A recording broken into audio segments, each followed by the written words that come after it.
Coming up on this episode of Nintendo Cartridge Society, it's gaming's biggest night, the 4th annual Cartridge Awards. It's dangerous to go alone, so the Nintendo Cartridge Society goes with you.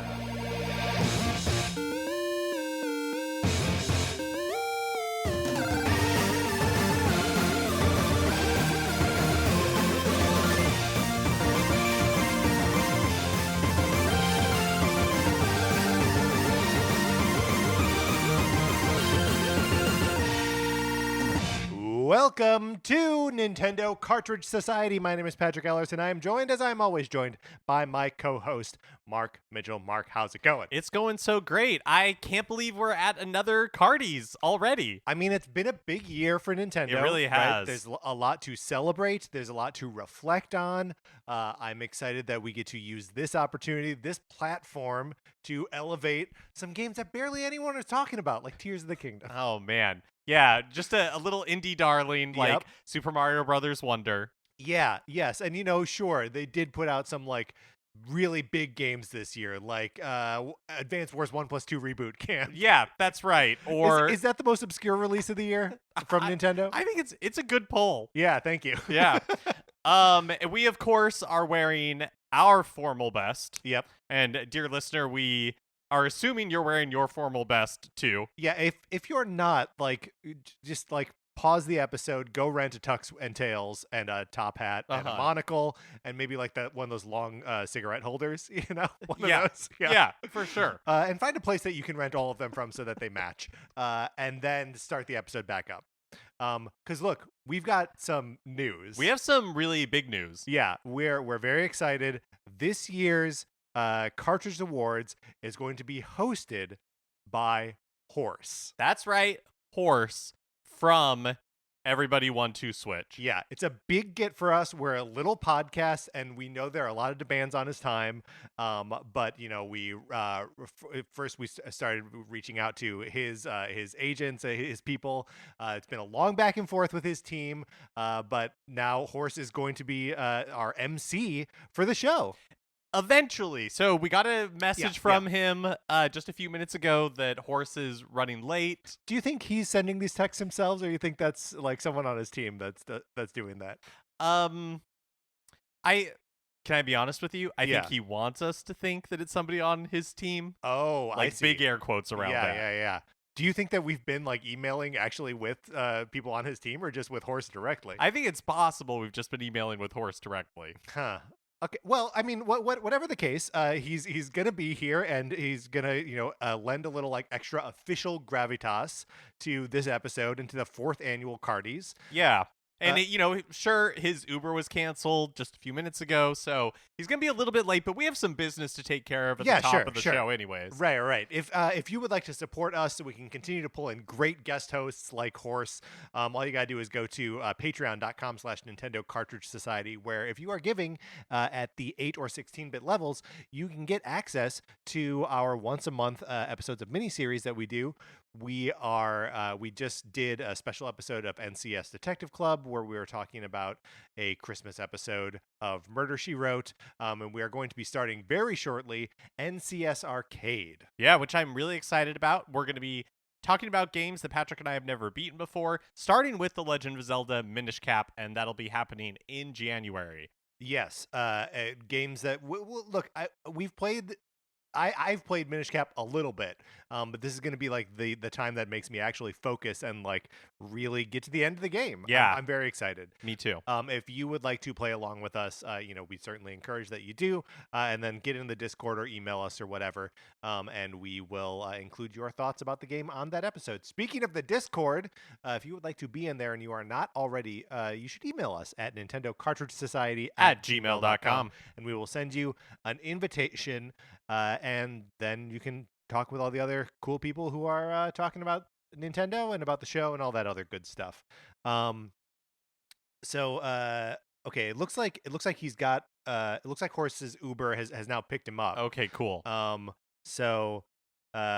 mean, he should be here and just should we get the show started without him? I guess we probably should. Let's go ahead and maybe get into the Cartridge Awards. We might have to facilitate the first couple of awards, but I'm sure Horse will be here. Let's do the first one, and we'll like introduce the nominees, and then like we'll see what like he'll be here, and so he'll help us give out the first award. Mark, let's get to the Cardies.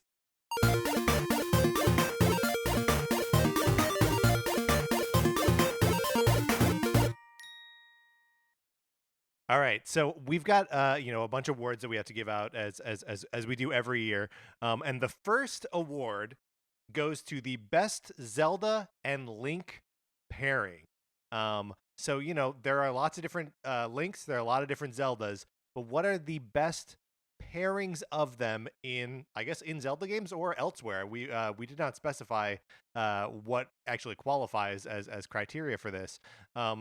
Mark, have you got some nominees for the best Zelda Link pairing? Yeah, I do. Should we go like back and forth, or should I just read all the ones I have? Let's go back and forth. Okay, the first one is Zelda and Link from The Legend of Zelda Skyward Sword.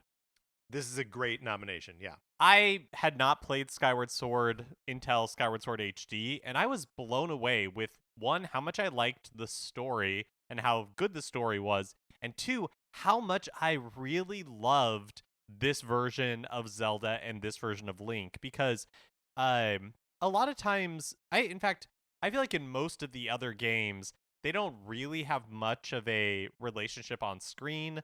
Sometimes they're just meeting for the first time. Sometimes because of their different stations, they're not really like interacting that much. But they have a true friendship. Right. Well, they're peers, right? Like they're kids coming up together in this school, and like, yeah, Zelda does still have like there's still that like little bit of class difference or like a little difference in their station, but like they're peers. They have the same friends, and like that's also a sort of foreign concept that like either one of them has friends. And it's just cool, yeah, that they like overlap and all that. Yeah, and I just feel like the relationship between them, where they are like making jokes with each other, and I don't know, it just feels like a true warm friendship, and I feel like that is not something we usually get out of these games. That's a great nomination. My first nomination for this is going to be from The Legend of Zelda, Mark's favorite game, Spirit Tracks. Zelda's a ghost, and she inhabits the body of like a phantom knight thing to help guide Link through various dungeons and stuff. And she's like kind of snarky to him and like bullies him a little bit. There's almost a hint of Midna to the way she carries herself once she's dead. So Ghost, Zelda, and Link from Spirit Tracks is my first nomination. That's a really good one. That's a very good one. My next nomination is Tetra and Link in The Legend of Zelda Wind Waker. Yeah. And I feel like maybe is it a Toon Link thing that Zelda, or the Zelda equivalent, has a little bit more of a brash attitude? A little bit more attitude. Well, I mean, I think that because are they canonically the same Zelda? I don't think, no, because they're different Links because they're separated by hundreds of years. Right. But presumably that's Zelda's ghost, right? I don't know if that's true. I don't know if that is, yeah. Yeah.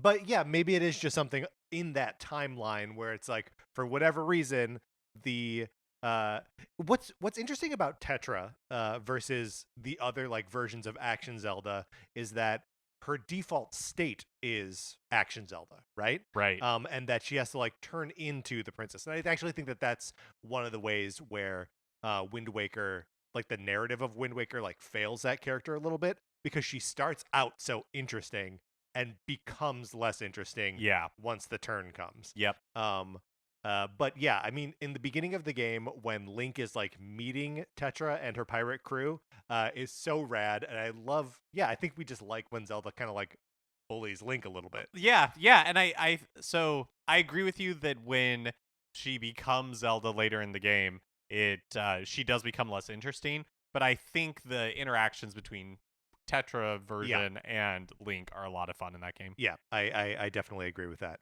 I have two more nominees for this. My second nominee is the Zelda and Link that I made in Mario Paint. so I could make movies by taping them onto my VCR. The Zelda and Link, first of all, I got their sprites from the Nintendo Power like guide to Mario Paint. They were just in there, so I could copy pixel by pixel and make little movies with them. I don't remember any of the movies, but they were in all of them because they were the only sprites that I like successfully made. That is a lot of fun, Mm-hmm. but feels a little bit like a cheat. What do you mean? Just like when we were doing Ocarina of Time, the Yeah. Scarecrow song could be Right. both the best and the worst music in the world. I mean, because this is my experience with Zelda characters in a first-party Nintendo game. I'm not knocking it. I'm just saying I think it's a little bit of a cheat. Fine. I think it's a great nominee, though. Do you have a third nominee? I do have a third nominee. It's the least defined, I would say, of all of this. But there's something I find really intriguing about the relationship of Zelda and Link in Tears of the Kingdom. Okay, this is also my third nominee, and I Okay. think at this point we have to spoil Tears of the Kingdom, right? So Right. if you have not drawn the Master Sword in Tears of the Kingdom yet, I think that's about where right? Like I don't think we'll spoil anything really past that. Yeah, yeah. Well, we might spoil the end of the game. Who knows? But yeah, I mean, like I said, this is also one of my nominations because Zelda travels back in time, is sort of ripped back in time, right? And leaves all of these clues throughout the world for Link to, restore all these like bits of power so we can fight Ganondorf in her future now, your present, and then turns herself into a dragon so that she can like Keep the Master so Sword she can keep the safe. masters and like recharge it. And it's like I guess it's hard to like consider it a relationship, but the fact that they are like both on like parallel solitary quests to like help each other is so compelling. I think so too. I really like those bits of Tears of the Kingdom. And when you kind of honestly, I think it's one of the areas where the being able to see the story in any order kind of lets it down.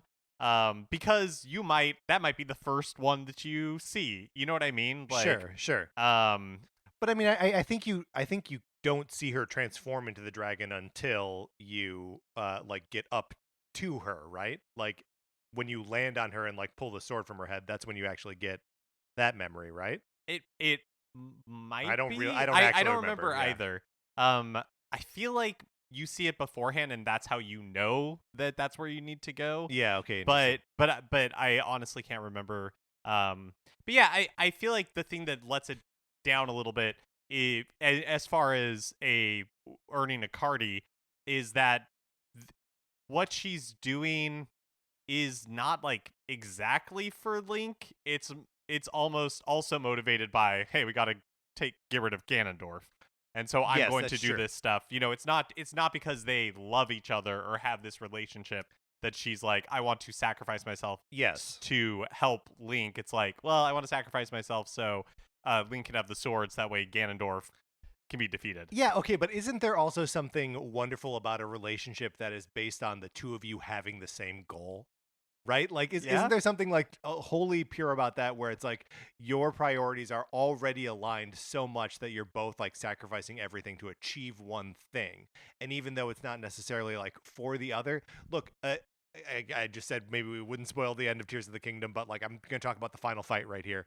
The fact that you are in the sky fighting Dragon Ganondorf, riding Dragon Zelda, and every time you think you're about to like fall back down to the world, she catches you, and then at the end of the game you catch her. Yeah, I mean, there's a poetry to that relationship that is so pure and so compelling that like I also hesitate to give the Cardi to them, but it's a top tier. It's a top 3 for me. For sure. It is really good. I also, this is not really the story part at all, but in Hateno Village, Link has a house in Breath of the Wild. You know, you can build it out and everything. And then in this game, Zelda has seemingly moved it over. Yeah. And yet... I don't taken it over. Yeah, she's moved in. Also living there. Yeah, she's also living there. And there's one bed, And in the game, Link isn't able to just like sleep in any bed, Right. but he is able to sleep in that bed. That's right. So, what's the deal with that? I mean, canonically, is that the only game where they've shared a bed? Yeah, I think so. These are questions we have to ask. Um, Okay, so let's review we have 5 nominees. They are from Skyward Sword, from Spirit Tracks, from Wind Waker, from Mario Paint, and and from Tears of the Kingdom. Now, sometimes when we both nominate the same entry, it automatically, not automatically, but like it's a good indicator that it's a good indicator. However, yeah, I don't think that's the case. I don't think it's the case here. I think it's just probably, my gut is this is Skyward Sword's category to lose. I think Skyward Sword is my personal favorite. Yeah, well, it was your first nominee, and is one of the things that when we do talk about Skyward Sword, that you usually put like first in your observations about the game. So I will agree, and I think that should be the winner for the first Cardi of the night. Yeah, so best Zelda Link pairing, Zelda and Link from The Legend of Zelda Skyward Sword. Very, very good. I'm just I'm checking email here to see, and it looks like we've got kind of a flurry of messages from Horse. Oh, okay. He's asking about, we'll reimburse for a Metro card, right? Oh, geez, He's okay. He's talking about taking the train now, so yeah, we will reimburse. Having a rough night. To $50, up to $50. Sure, yeah. I mean, I don't know how that'd much be quite the gonna metro ride, but okay. Honestly, I don't know where he's coming from. Do you know what? And if he needs it for the rest of the month, fair. That's fine. Up to $50. Okay. And then I'm just gonna end this ETA question mark. Yeah, I think that's okay. All right. And there we go. So maybe we just do another award. Yeah, let's go ahead and move on. Which brings us to our second award of the night, the most glaring omission from the Mario Kart 8 Deluxe driver lineup. So we got a lot of new racers, a lot of new characters in Mario Kart 8 Deluxe this year via the Booster Course Pass. Kind of surprisingly, like when the Booster Course Pass was announced, they only talked about adding tracks. Yeah. And so it was kind of a surprise when they started adding characters and features. Yeah, kind of a fun surprise. Yeah, and now we are limiting the nominees here to just characters and not features. So we will not be mentioning the volume controls in this. Right. That's not part of this. No. Cannot be nominated. No. Because it's not a character. Just drivers that we are surprised to see not added. Just that are glaring omissions where we're like, hey, where's this? Right? And I gotta say, not all of my nominees are surprises necessarily, but like I want them. Yeah, I feel like I have one that is like a genuine surprise. Yeah, I think I do too. And then two that I'm like, this would be fun. Yeah. I mean, I absolutely agree. My first nominee, and I wonder if we share the same. Like, hey, where's Dixie Kong? Yes. Oh my gosh. Yes. Yeah. Where's Dixie Kong? Yes. And look, has she ever been in a Mario Kart game before?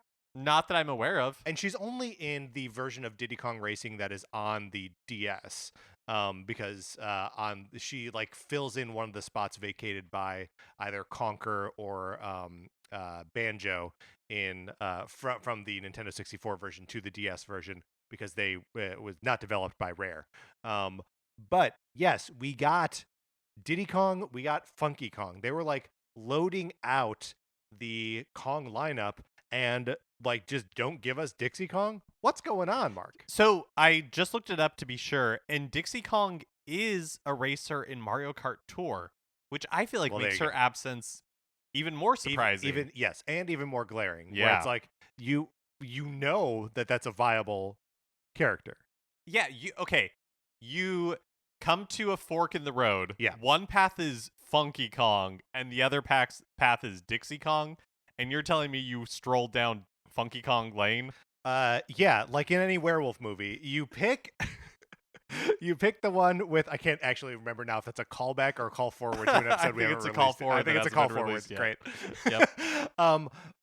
So Funky Kong is in Mario Kart Wii, but he's like a deep hidden character. He's one of those where you have to like it's like a single player like time trials ghost thing that you have to do like a million of. So he's like a deep cut character, and Dixie's more of a a mobile character. But yeah, why I think she should absolutely have been in this lineup. Yeah. Certainly before Peachette. Yeah, another just kind of like, what? Huh?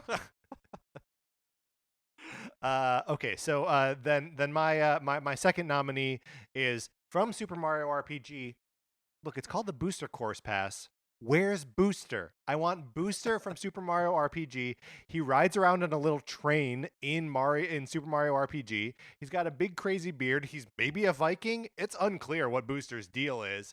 But yeah, where's Booster? I like how Booster. rabid Booster looks. He's nuts. he's got big bug eyes, and like all he wants to do is like play games, and he really needs like braces. Yeah. Because the space Lots between of gaps he between has his so teeth. many gaps between his teeth. It just feels like it must be uncomfortable. Yeah, probably. You would just have like food just like falling out. Yeah, and I tell you, Booster doesn't care. Point is, That's what makes him cool. That's what makes him cool. Yeah. But yeah, like I said, he rides around in like a model train or like a miniature train in his tower in Super Mario RPG. And look, I get it. Super Mario RPG was not like the remake was not released yet. But what a way to prime the pump. What a way to prime the pump, right?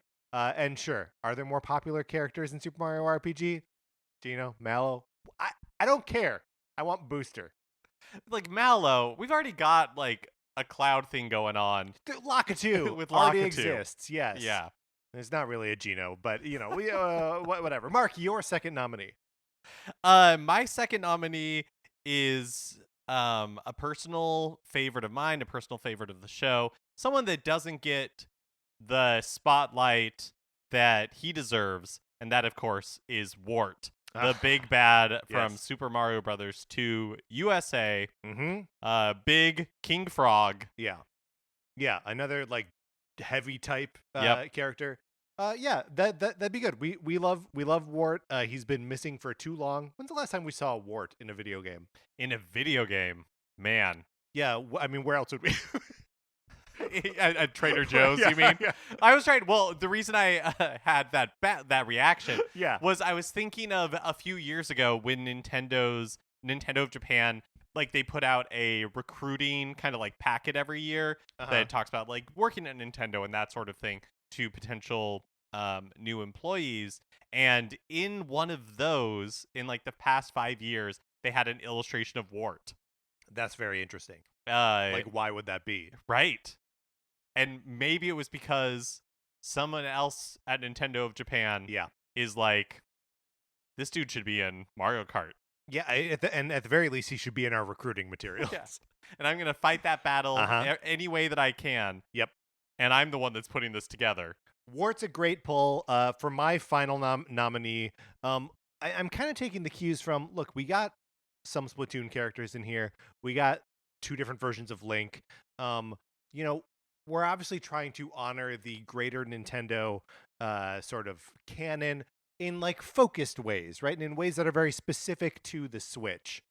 Where's Olimar? We need some Pikmin representation and so many of the tracks are like you're tiny, right? Yep. Like there's the bathroom where you're tiny. There's the toy room where you're tiny. Let's just put Olimar in there. That would be a lot of fun. It'd be a lot of fun if you're like Olimar and then you're using like a bunch of Pikmin to control the wheel. Yeah, because you're too small, you mean? You're too small. He's even smaller. So you can't even see him. Okay. All right, yeah, that's cool. It's also like the reason that I put it in this like glaring omission / like it's surprising is like I can't believe Miyamoto didn't like stump for this, right? Yeah, put his foot down. Yeah, that he was like, "Hey, everyone, listen to me." Look, in 2022, I'm going to do a bit in a Nintendo Direct where I'm going to wear a Pikmin t-shirt. Yes. I'm going to talk about Pikmin Bloom. I'm going to show people my Pikmin Bloom. Yes, I'm going to announce Pikmin 4, and I would love to have Olimar be announced as a driver in Mario Kart 8 Deluxe. Yes. Use your power for good. Use your power for good, Miyamoto. So I have 2 more. 2 more. So All I'm right, just gonna great, I'm just gonna great, rattle them off Lay 'em- pretty lay- quick. lay 'em This out. one, I already know the arguments. It's too big. Plessy. Wow. That's amazing. I love Plessy, as you know. I love his little neckerchief. I think he's adorable. I think if we had never had Yoshi and just got Plessy, I would be happy with the state of dinosaurs in the Mario universe.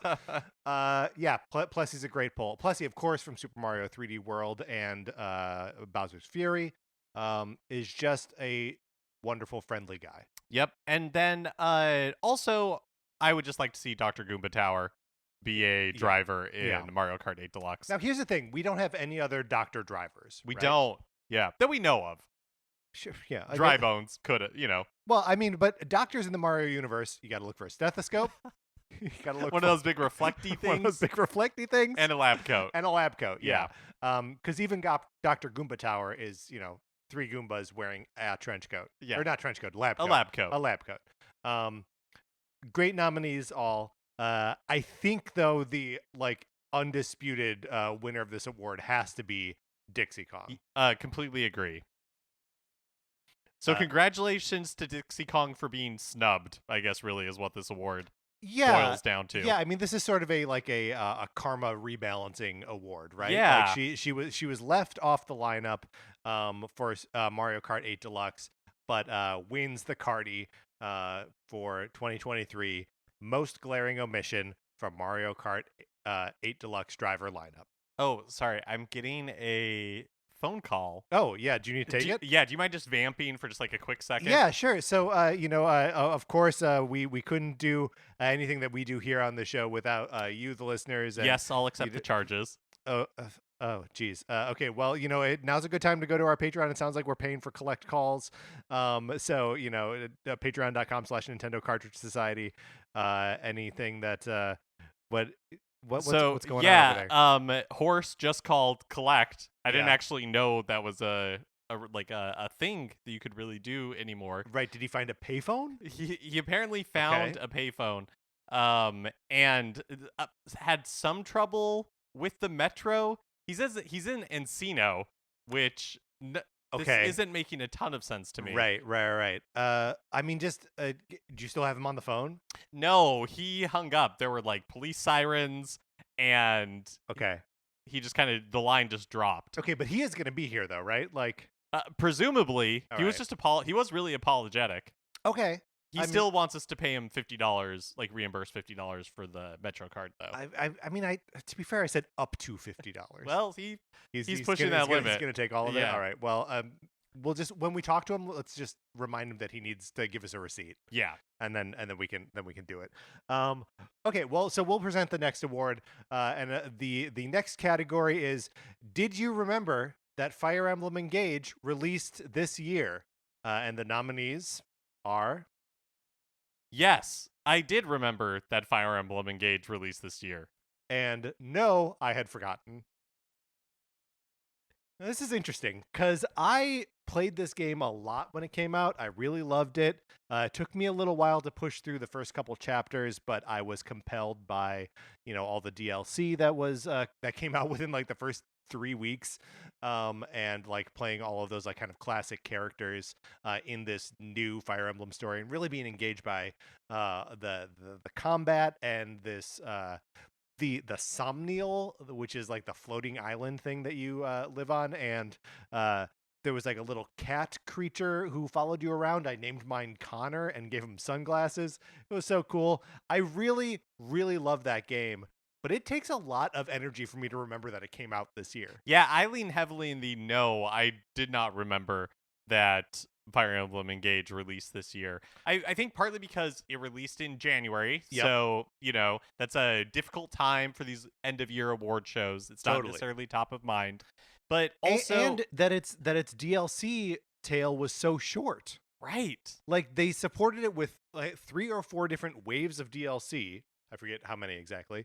But they were all done before February. And I also feel like it just didn't hit in the broader like video game culture. Yeah, it didn't have like the unique hook of Three Houses. Right. So yeah, so that does mean that it just didn't. Yeah, like you're saying, didn't really have the. I mean, also something to consider is that Nintendo put out a lot of sort of strategy games this year, right? We had Fire Emblem, we had Advance Wars, and we had Pikmin. All three of which are nominated for Strategy Game of the Year at the Game Awards, which we won't talk about here. But like that's more that's three that the Nintendo's dominating that category this year. And so for Fire Emblem to be one of those makes it a little bit more of a forgettable entry in games that Nintendo released this year. Yeah, so I feel like this category is not really a passing like value judgment on Fire Emblem Not Engage. at all. You know, I it did not connect for me, but it You sort of I I'm dipped saying- pretty early. Yeah, but I'm saying Mark Mitchell does not really expect to connect with a Fire Emblem game. No. It happened one time. It happened one time. Yeah. I really loved Three Houses, and that wasn't the style of game that they were interested in making with Fire Emblem Engage. It will be interesting to see if they go back to that. Like maybe specifically Three Houses. Maybe there's Right. something specific to those characters and that like alchemy that they will continue to return to, or maybe they'll take some of the mechanics and do something new with it next time. I don't know. It will be. It's interesting to me to think about. Like, well, yeah, where does Fire Emblem go from here? It was a really niche series that blew up for a little bit on the 3DS. Kind of like peaked with Three Houses, which was a different take in a lot of ways on the Fire Emblem formula as I think of it, and then, or at least introduce some new elements that I think made it more broadly appealing. Yeah. And then after that one game, it kind of reverted. What's so interesting is that like remember there was that like interview with the producers of the game where they were talking about how they saw Engage as like after they did an experimental thing with Three Houses, they were like, okay, back to the bread and butter, back to like feed the fans. And it's like, wait, what do you like? Do they have a solid read on what their own fan base wants at this point? Well, yeah, and also that they were talking about like, oh, it's an anniversary. I mean, my memory of those interviews also was it's like, oh, this is an anniversary game, and we wanted to do something to like expand the fan base, which doesn't make any sense to me at all because it's so insular and because it's so referential to its own history. Yeah. So what I will be watching with much interest to see what the next Fire Emblem things look like. Right. Yeah. No. Me too. So I as much as I don't want this show to be negative, I think we have to award the 2023 Did You Remember That Fire Emblem Engage released this year Cardi to no. No, I did not remember that Fire Emblem Engage released this year. Okay. Mark, hold on a second. There's just someone at the door. Let me okay, I yeah. mean, maybe this is him. Yeah. Yeah, okay, one sec. Yeah.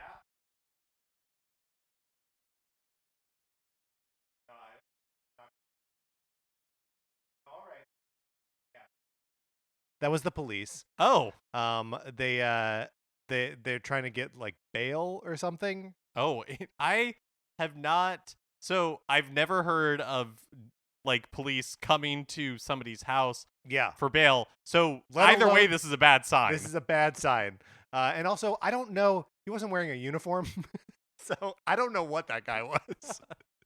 Claimed to be the police. Yeah, I think it was good you did not open the door. It seems like I'm suspecting. Look, I don't want to cast aspersions on Horse, but no, far be it. But I do feel like we're being extorted a little bit. Allegedly. Yeah. So I mean, we'll keep going. We'll keep going. You haven't heard anything, have you? I haven't heard anything. So the next category is Best Dog in a Nintendo Game. Best Dog in a Nintendo Game. An exciting category, and I feel like there are so many to choose from. There are so many good dogs. There are many, many good dogs. Mark, would you like to go first on this one? I will go first. I'll start with maybe my an underdog pick. And that is appropriate. Nintendog. All right, so like kind of a broad category of many dogs, right? Yeah, I guess I feel like Did you have a Nintendogs. Nintendo? I never had a Nintendog, Okay, okay. but I feel like you did, I right? did, yeah. A little terrier named Lena. Cute. Yeah, she was great. Did you get a name, Lena, or do they come with names? No, I named her. Yeah, Yeah, that's cute.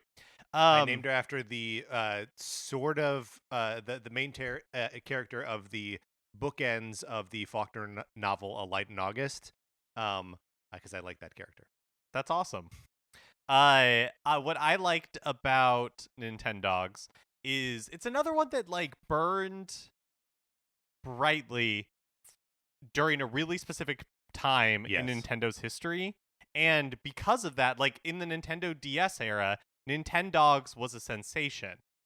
And then, in the 3DS era, they had Nintendogs plus Cats, an attempt to kind of like recapture, maybe not recapture is not the right term, but it's like, hey, this was super successful on the DS. Yeah. So here's just like a beefed up, plussed up version. I think they were just trying to the placate 3DS? those cat freaks. Which is a dangerous game, a road you Right. don't want to go down. Because once you start down that road, No. yeah, you can never stop. Forever will it dominate your destiny. And so, and yet the reverberations of cat dogs of Nintendogs Right. continues to be felt, right? Like it, There's a stage in Super Smash yeah, Brothers. they show up in like Smash Brothers, and you're not WarioWare, like, of what course, are yeah. these? What's this like dog thing? Yes, they look like generic dogs, but then they are also instantly identifiable as Nintendogs. That's true, because they are puppies that never age or die. Right. And so they are very compelling for that reason. But I'm afraid that it's just too big of a category, that we could have like a category that is best Nintendog, and then we would have to award a card. Just pick to a that. breed. Yeah. No. I think it's a good point. It's a good point. But like, were any of the rest of these games played by like Liv Tyler and America Ferrera? Like, probably not. Probably right? not. My first nominee, and look, this is gonna be my second mention of Mario Paint this episode.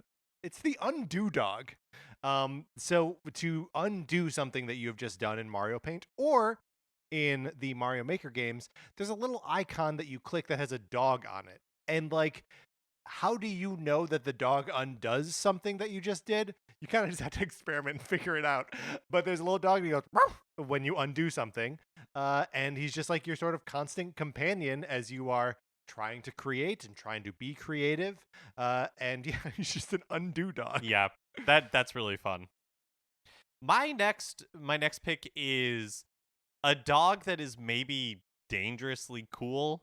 Oh. A dog that you should be worried is if they're Hanging around your girl? Yeah, hanging around with your girl. Is this KK Slider? It is KK Slider. Yep, the songster from Animal Crossing. Now, I believe they're canonically the same person, but are you imagining like DJ KK? I'm not. I'm okay. imagining good old fashioned KK Slider. He's going to show up with a guitar, Yeah. sing you some tunes. No doubt knows how to party. Can Yeah. throw down as a DJ if needed. But in my head, I'm imagining just regular KK Slider. And of course, every time we bring up KK Slider, I just got to point out he's the only animal who doesn't wear clothes in that game. Everyone else like wears outfits all the time. He just walking around in the buff. Yeah. Doesn't care. He's got nothing to hide. He does. He's got nothing to hide and everything to be proud of. He's an open book. So Mark, that's a great nominee. You have, of course, nominated one of the coolest dogs in Nintendo. I'm going to go the absolute opposite direction and nominate the biggest loser of a dog that exists in maybe any medium ever, Rusty Slugger from Rusty's Real Deal Baseball. He's a father of 9 and thought his wife left him, but she really just like went to do something and was like coming back in a little bit. A former ball player, now owns a baseball memorabilia store, and is a sucker for donuts and nose hair trimmers, and will sell you stuff for cheaper if you just ask him to. Yep. A real softy. A real softy. We love Rusty Slugger. But yeah, what a loser. Super loser. And then my final nominee for Best Nintendo Dog, it has unfortunately passed away. It is, of course, Polterpup. Sure. Polterpup Yeah, from this is the great. Luigi's Mansion series. Mhm. And Polterpup is just a really good dog. Yeah. Energetic, loyal, not a coward. No, it's true. Everything that you're looking for in a faithful companion. Plus, dead. Right. Okay. The So complete package. the complete package. You never have to worry about him growing old. Yeah, I mean, and same what with the you're gonna Nintendogs do. too, though. Like, Yeah, that's true. if I could somehow find my old DS, Lena would still be alive on there, Yeah, that's right. pissing on the carpet Uh-huh. every 2 days. But that's your fault. Yeah, I agree. Okay.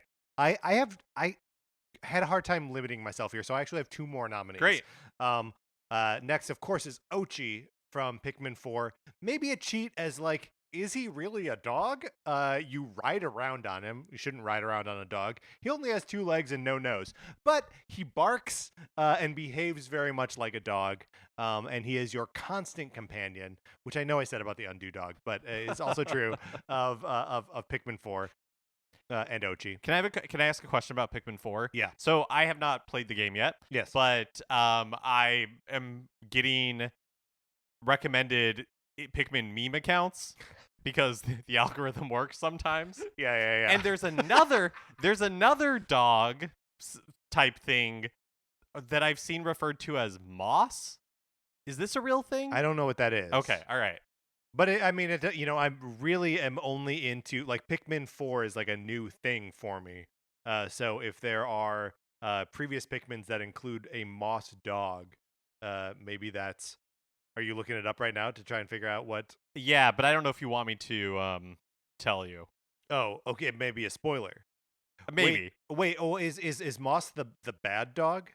He's like green. Moss is green. She is green. She's green. Okay.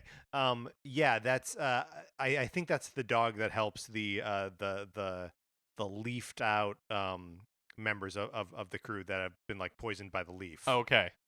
So I think she may be an evil dog. Yeah, Moss definitely. According to the memes, Yeah. Moss has a lot of attitude. Okay. All right. Well, so we're not nominating Moss here. We're just nominating Ochi. And then of course my final nominee has got to be the Shiba Inu from Super Mario Odyssey.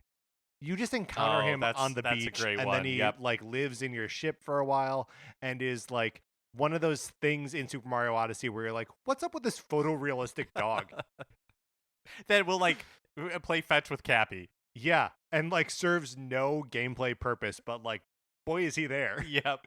Yeah. Oh, I had forgotten about that dog in Odyssey. Yeah. What just like a fun little thing that they were like, all right, let's do this. Okay, so this is tough. We've got 7 nominees. It's a crowded category. But I think we need to just like go through and just sort of like start eliminating things on criteria that we will make up as we encounter them. Well, I think you're correct that Nintendog is Too notable for their work in like Nintendo history, but is not our winner. Nintendog, not our winner. Just an honor to be nominated. That's right. I'm also gonna say Ochi, maybe not a dog. Like so maybe we take Ochi out of the running here. A great new dog-like creature that came around this year. But also maybe we just need to like see if he's got staying power, right? Like, yeah, Ochi's still new, still green on the scene, not as green as Moss. But so we are all, so those 2 have been eliminated. No, if I can call out one of our own snubs, Yeah.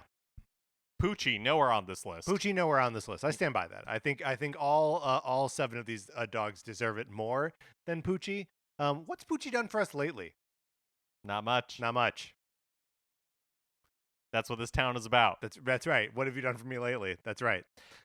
Okay, what do we want to do with KK Slider? Because on the one hand, incredibly cool dog. I think stays in the running. Okay. I do want to investigate Polterpup for a second, because there's no way to talk about Polterpup without talking about the fact that a dog has died.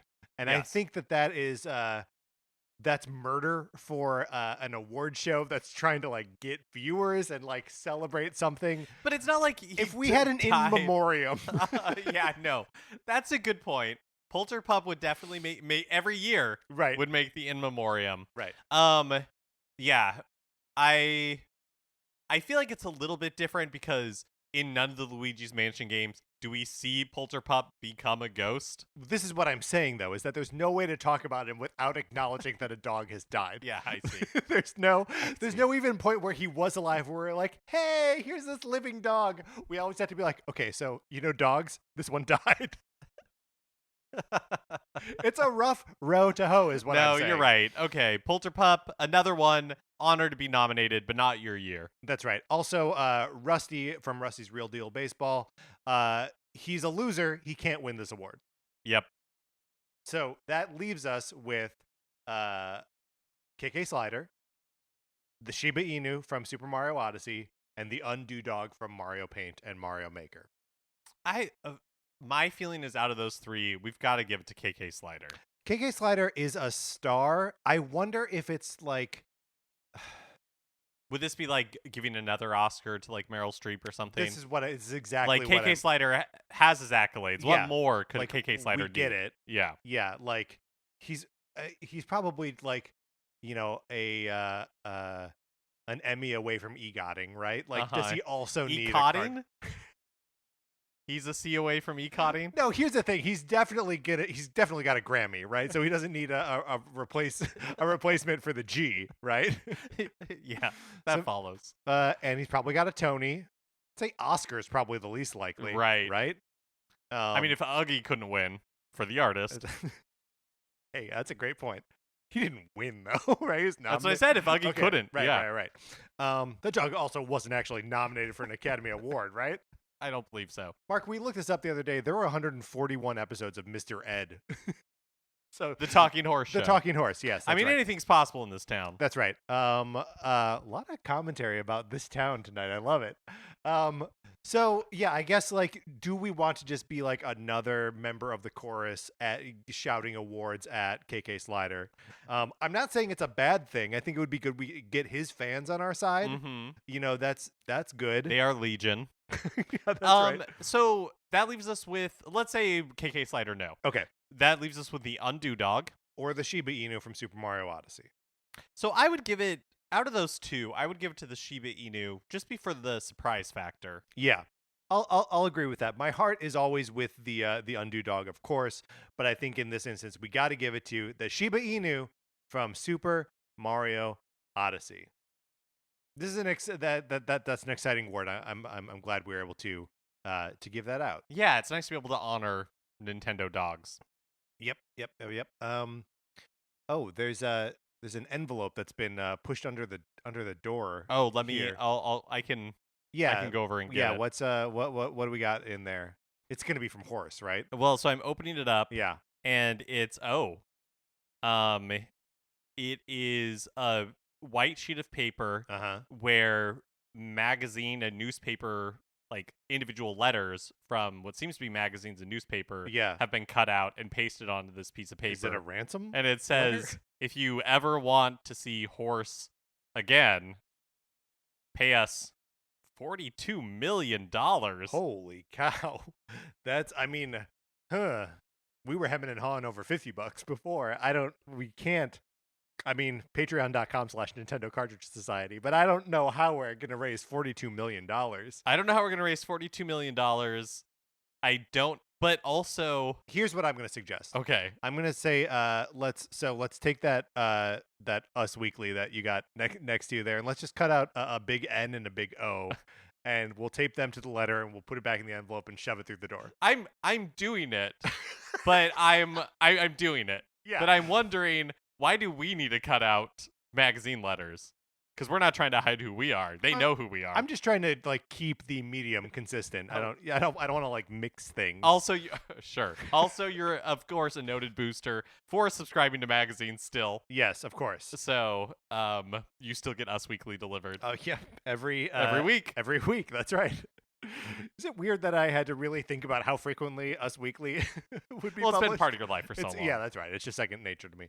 All right, so we'll present the next award. Well, I don't know if this starts a negotiation here or what, but I mean, if we can talk him down from $42 million to like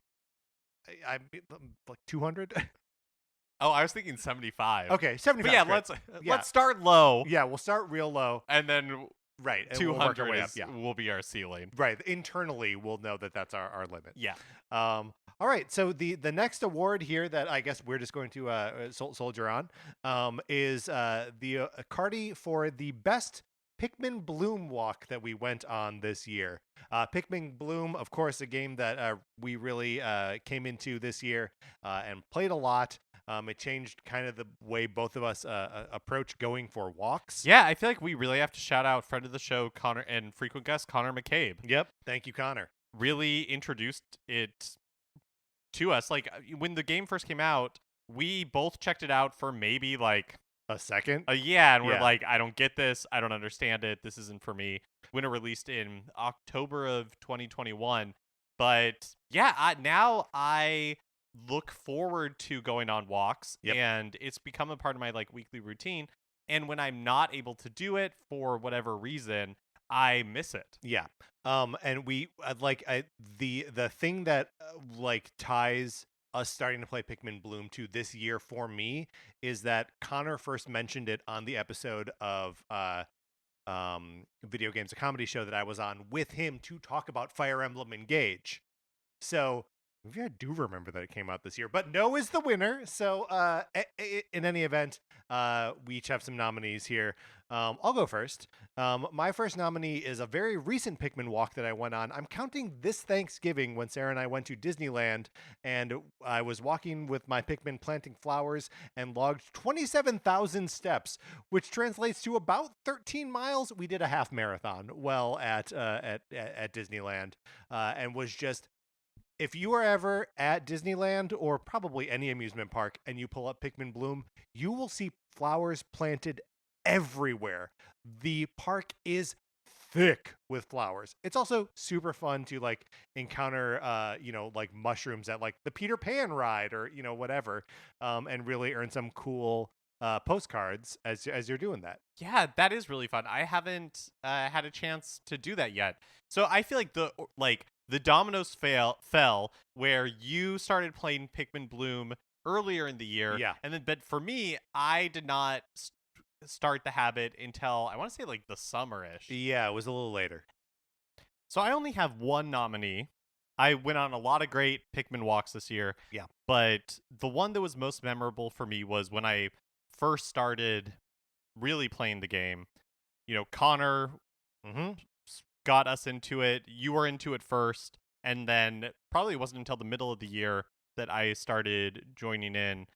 And I don't know, it was when the days were long and my husband and I went for a walk around the neighborhood when the heat had broken and the sun was beginning to set. Yeah. And it was one of the first times that I was doing those plant 30,000 flowers challenges with probably Connor, you, Juliet from the Discord, maybe may say Ace, maybe. Yeah, just like I don't know, it and I had gotten flower multiplier, like flower planting multipliers, because when you're early in the game, they're giving you these bonuses to try to, and they're explaining some of the mechanics. So I was planting flowers like crazy. I was finally kind of understanding how the game works and kind of how the it's simple fun. pleasures of it. Yes. And it's been really fun. It's been really fun to, connect with people, and every week having these challenges in the Discord. Yeah. And I don't know, that was just one that was a very memorable Pikmin Bloom walk for me. That's a wonderful nomination. Sort of more of a holistic, like it's fun to play Pikmin Bloom. I have two more nominations, but I'm going to whittle it down to just one more. And that is the time that we were recording at your house, and I had gotten to your neighborhood maybe like half an hour early and was like, I'm going to go for a walk around the neighborhood and like plant some flowers and just like, get some steps in, get some Pikmin time in. And I'm walking around and just like walking through Mark's neighborhood. It's a cute neighborhood. and I'm approaching like two guys that I'm like, I think I know those guys, and it turns out it's Mark and his husband. Yeah, that's right. Because we had gone for a walk before we recorded as well. Yes. And it is one of those. It's like seeing a teacher in the grocery store, right? Where you're like, I have the context that I expect to see you, and this is not it. But you don't have a microphone in your hand, which we have a hard time even hearing each other without headphones on. And you know, we're both kind of just like, I'll let you get back to your walk, and I'll see you in 12 minutes or whatever. But yeah, that was just a very I don't know. There's it goes back to the like the community aspect of it, to the like we connect through this thing, and then like actually saw each other in real life. So maybe that's the winner. Maybe that's the winner, because it definitely is like a shared experience that we both had with Pikmin Bloom. Okay, so that's the time I came over to Mark's neighborhood early and went for a walk and ran into Mark and his husband is going to be the winner of the award for here. I can paste that into the doc. There we go. All right. Great. Great. Award I'm happy to give out. Right? Yeah. What do you think we should do about Horse here? Like, I think at this point we just. Oh my gosh! A brick was just thrown through your window. It looks like it has. I just had that replaced. You did just have that replaced. It's just after the zombies broke it, and now a brick is flying through the window. There's something tied to it. It's okay. It's something. There's a handkerchief that is. Is there something balled up in there? It looks like. Oh my gosh! Oh my gosh! Oh, I don't. It's like this is cursed. It's like hair from a horse mane. Yeah, and it's like tied up in the shape of like a doll, like a horse doll. Yeah, this is not. This is weird. This is not good. I don't know what we're supposed to do with this. I don't know. Like, what does it mean? It feels threatening. It feels threatening. It's a message of some kind. Look, I think we should get Horse's people on the phone and just tell them that like deal's off. We don't want Horse. Right. This is too much heat for us. Well, especially because Horse doesn't have hair. Like, wait. Oh, you mean because his hair is just like rubber from a mask? Exactly. Yeah, that's interesting. This is very troubling. Do you think it's possible that these people kidnapped a different horse and they're confused? I do think that's possible. Okay. All right. I mean, I don't know. How did they get your address? It raises a lot of questions. It raises a lot of questions. We don't really have time to get into it. I'm just gonna send an email to Horse's representation here, and I'm just gonna let them know, like, do you represent other horses? Is it possible that this horsehair comes from really your... what I see what you you're know saying. What I mean? Like, yeah, like, make clear we don't want another horse. We don't want another horse. No harm. We're calling it no harm, no foul. We will pay that's the right. $50 for the Metro card. Do you still want to pay that? I guess we have it in writing that we promised that we would. We agreed that we would. Okay. And we will just have to hope it doesn't escalate more from here. Yeah. Because there were the police, or somebody asking, someone pounding pretending on to your be door, police, demanding bail money, and then now this. Yeah, and it's not even. And I mean, I do see. We should have just the paid brick. I do see the brick is from the Santa Anita Raceway. Oh, interesting. Yeah. Okay, so maybe there's a horse that escaped from there, and like Godspeed to that horse. Like, I don't think they should have to. I don't think they just have to run those races. That's a bad life for them. I know, but how did they get your name and address? Well, so this is what I mean, maybe because we signed up with Horse's representation and whoever they are. Oh, yeah. I mean, it's horsetalentmanagement.com. Oh, yeah. So that's... what have we gotten ourselves into? I don't know. I'm just going to... I'm going to click unsubscribe here. Well, while we're figuring this out, I think probably best to move on to our next nominee, which is Best GameCube or next category, which is Best GameCube Game on Switch. An exciting category. There have been more and more GameCube games coming out on the Switch. Obviously, next year we're getting the Thousand Year Door, Paper Mario. Very exciting. Very good category. Yeah. I'll go ahead and start. Please. And my first nominee is Resident Evil 4.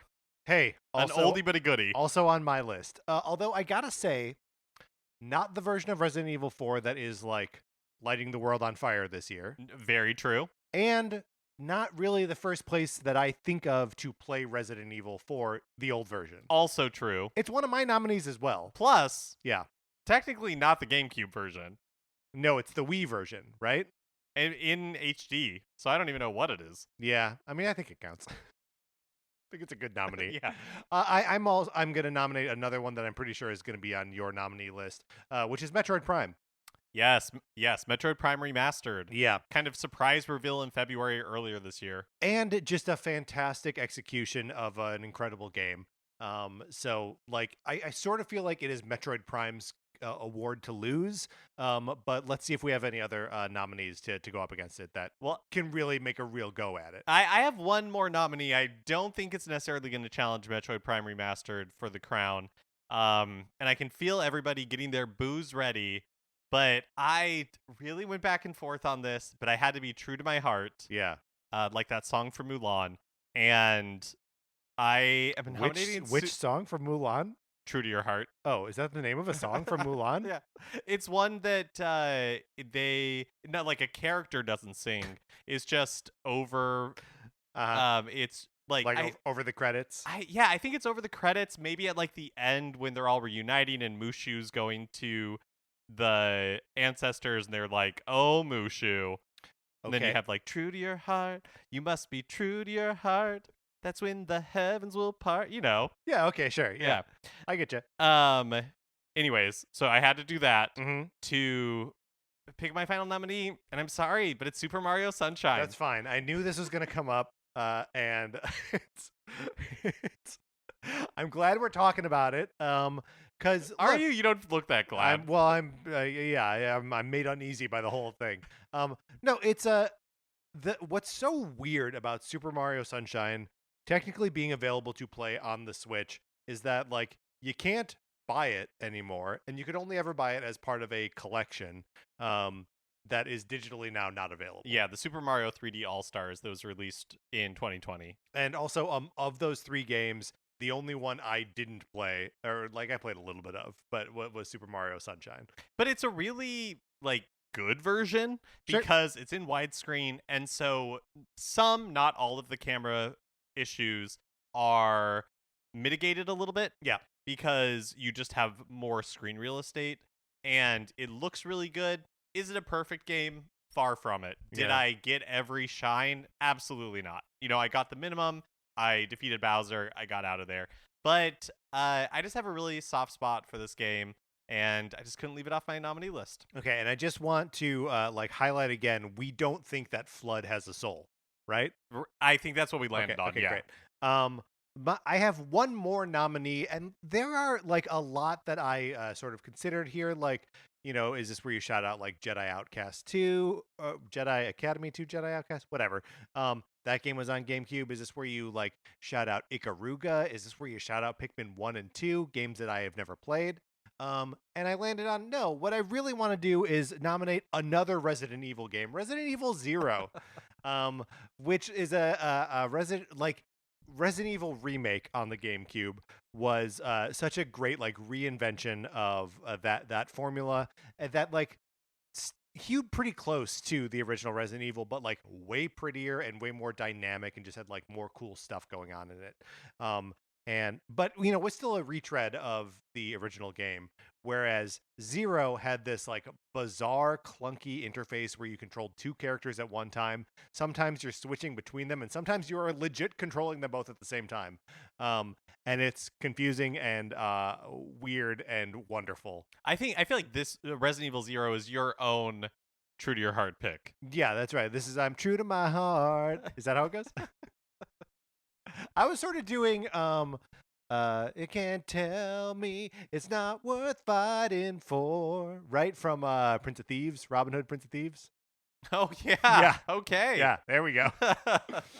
Okay, so our nominees in total are Metroid Prime, Resident Evil 4, Resident Evil 0, and Super Mario Sunshine. I think easily it goes to Super Mario Sunshine. I think I'm just kidding. is I'm what just is kidding. happening. Maybe I'm gonna see what these horse guys want. Maybe they want to host the show with me. I think easily Metroid Prime Remastered. Yeah, it goes to Metroid Prime remastered in a walk. Is the name of the game remastered or remaster? Let's do a good old fashioned lookup. Yeah. And well, Remastered. Remastered. Okay. Yeah. EED. Okay, great. So Metroid Prime Remastered wins the award for best GameCube game on Switch for the 2023 Cartridge Awards. Mark, of course, at this point in the show, we have to. I mean, we had written a really nice script for Horse to read, but we had it translated into horse language for this one, and so we're just gonna have to wing it because I can't read horse. Can you? Right. No, I can't read horse. Yeah. But this is the Slippy Beat the Frog Award for achievements and obnoxious characters in a Nintendo game.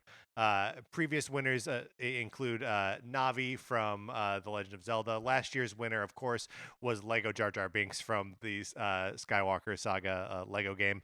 And this year, from Fire Emblem Engage, the award goes to Clan and Fram, who are like two child characters who like revere the player character as the embodiment of the ancient dragon, and are horrible. Yeah, they're really obnoxious. And but this earlier today, I was rewatching cutscenes from Fire Emblem Engage. Yeah. To one, remind myself, did this game come out this year?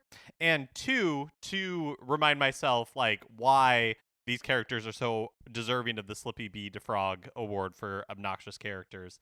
And one thing that I noted in my rewatch of some of these cutscenes is that Clan and Fram, annoying. 100%. Yeah. Hands down, not particularly likable characters. I know that there are people who, like later on in the game, you can level them up and like all that kind of stuff. So maybe they become more enjoyable then. But I realized that they're also victims a little bit of the really clunky writing in Fire Emblem Engage, or at least the translation, where like in the beginning of the game, when Clan and Fram I think are at their most annoying, the how annoying they are is heightened by the fact that other characters are talking too much and just saying the most, like they're saying things in the most backward, kind of like baffling way, where it's like, of course, you are the daughter, dragon, the daughter of the great dragon who has been asleep for millennia. Just like things that using a lot of words to say nothing, and then Clan and Fram pipe in with her like, yeah, we love you, and it's just too much.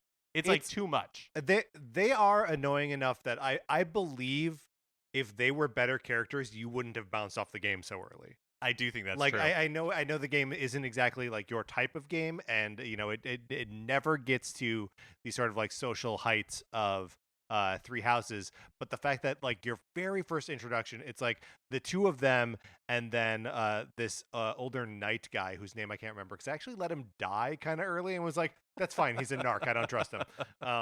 But they're like the first three characters you meet in that game are bad.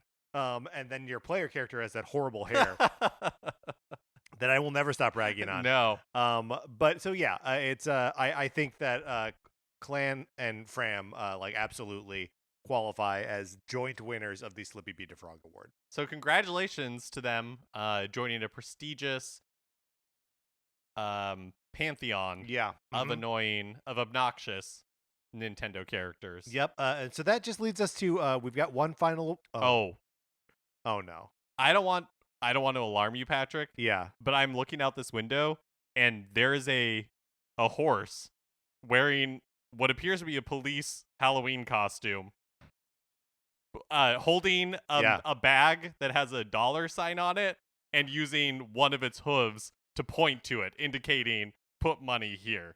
All right.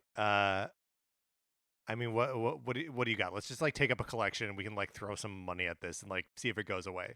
All right, I've got $37. Okay, I don't carry that much cash with me, so I have. What do you got? Like 1,400?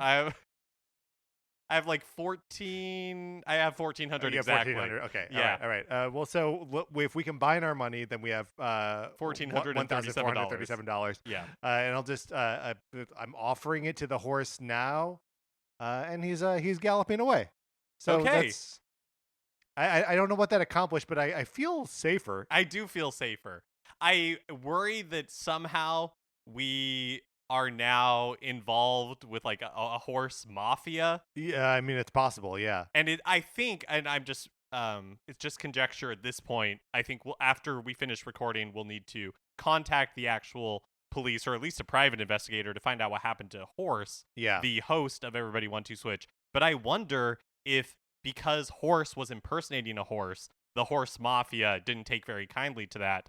Basically, I see what you're presumably saying, a human taking horse jobs, and right, and took they care of it. Right. Okay. So now, and we're of course going to flip on the horse that we're going to inform to the police, to the real police, about these horses pretending to be cops. Well, only because we fear for our lives, and we can't afford to keep paying them off. No, I mean that was a lot of money, and I'm sorry, I can't reimburse you for my half of that $1,400. But it's we're gonna go into witness protection. I think. I think so too. We gotta like take whatever kind of deal we can. We'll keep doing the show. Yeah, well, and also like we've banked a couple episodes here, so like and we can just say that we're taking like some time off for the holidays. Yeah, and I don't really feel like moving, so they'll have to accommodate that. Yeah, and I'm sure they'll be able to. How hard can it be to trick some criminal horses, right? Right. All right. Well, let's give the last award and then go right down to the police station and report this criminal behavior. The final award tonight goes to the category is the best new addition to Mario canon in 2023. Mark, a huge year for Mario. Yeah, there at the beginning of the year there was the Super Mario Brothers movie. Massive success. Yep.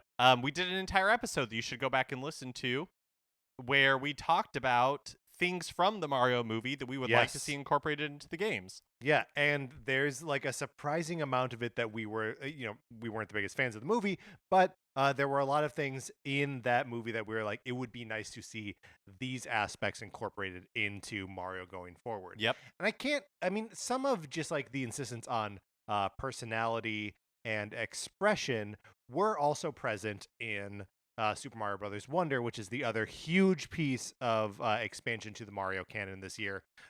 So there are two enormous sources of new stuff for us to consider for this award. And I have quite a few nominees. Oh, I have 3 nominees. Okay, I have 4. So you should go first. Okay, my first one comes from the Super Mario Brothers movie. Yes. And was something that I shouted out in that episode that we did about things from the movie we'd like to see in the games, and that is Kamek's unrequited love for Bowser. Sure. It's a good addition to the Mario canon. It worked for Smithers, it works for Kamek. I think Kamek, the Smithers of the Mario universe. I mean, I totally agree with the question.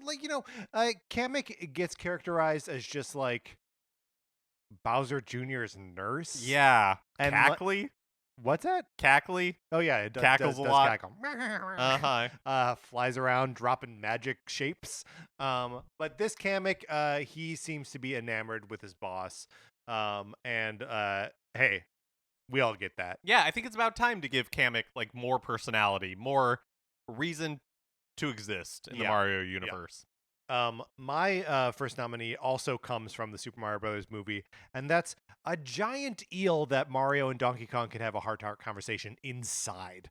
I love it's a combination of things that have the big eel has been a part of the Mario canon since Super Mario 64, but we've never been inside that eel before.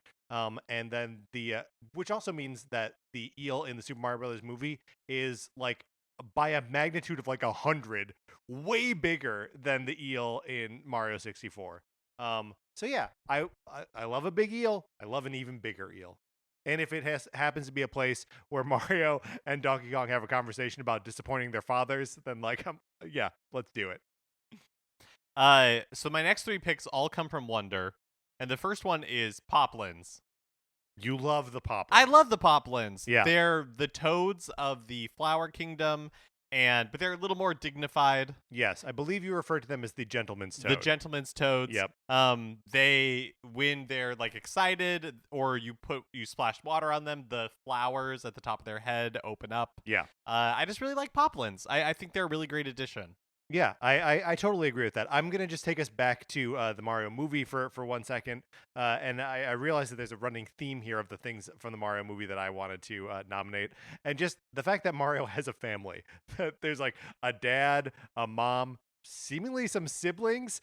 The Mario family, the immediate human Mario family, is a bizarre and wonderful addition to the Mario canon. That is really funny. I'm kind of imagining like instead of Wonder having the 12 or whatever playable characters from previous Mario games, it's just you play as different characters in Mario's family. Right. You could choose Mario's dad, Mario's mom, Mario's second cousin removed that lives with them. And of course Mario's dad specifically voiced by Charles Martinet. Yeah, that's right. There we go. So my next pick is badges from Super Mario Brothers Wonder. It's such a fun, interesting mechanic. I love the kind of like choose your own play style that it affords. The flexibility in the game, and yet also still maintaining like a fun baseline. Yeah, I think was so well done. And our recent episode wherein we ranked the badges really illuminated for me how much the badges really do just allow you to play how you want to play. Mm-hmm. We had a very hard time ranking these things because we approached the game a little bit differently, and the badges allowed us to do that.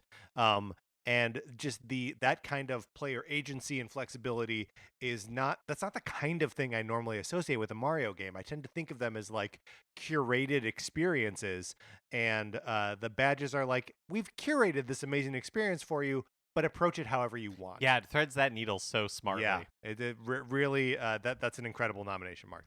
I love that. My final nomination from Super Mario Brothers Wonder is it's the piranha plants who are emboldened by the fact that you are visiting their kingdom. You're in the flower kingdom now. They're not visiting you in the mushroom kingdom. They know what's going on because there are plants around, so they let down their guard. They sing a little song. Oh, it's so good. They march around and are just like, it's the battle hymn of the piranha plants. And I love both the fact that they are doing it and the sort of like headcanon reason that they're like more comfortable in this kingdom because it belongs to them. That's so funny. Yeah, I love those levels. I love that it's so early in the game to just level 2 to just be like, oh, okay, all right, like Yeah. this is what is going to happen. Yes. Expect the unexpected in this game. And my final nominee is kind of like the trigger for a lot of those experiences in Super Mario Brothers Wonder, and that's Wonder Flowers. So in every level in the game, you can collect a Wonder Flower, and it transforms the world in some way. Sometimes it's piranha plants going on, like doing a little musical number as you make your way through the rest of the level. And at the end of each like Wonder Flower section, there is a Wonder Seed, and when you collect that, it makes the world go back to its normal state. Yeah. Again, just like another really fun mechanic that was so unexpected and yet feels so at ease with the rest of like the Mario canon. Yeah. I think that that's a perfect nominee. I'll tell you what I'm feeling. I think the answer here is badges. I think it's badges too. They are. Yeah, I just like it's something that I would like to see in whatever Mario game comes next. Is just like, oh, do you want like this other little ability to get through this? You can choose that. And I feel like that's what makes it the best new addition to the Mario canon, is that I could see it being in other games. Totally. Well, perfect. So the award for best new addition to the Mario canon goes to badges from Super Mario Brothers Wonder. Mark, that's our final award. We've done the Cardies now. Horse never showed up. Yep. Our thoughts and prayers are with Horse. Yes. We don't know exactly what happened, but it seems bad for him and not great for us. Not great for us, although I do think that now that we are like involved here, we have enough inside information that we could shift this podcast to a true crime podcast and like really start to make some money here. Yeah, that's right. That a distinct possibility for the new year. Well, all right. Let's close out the 4th annual Cardies.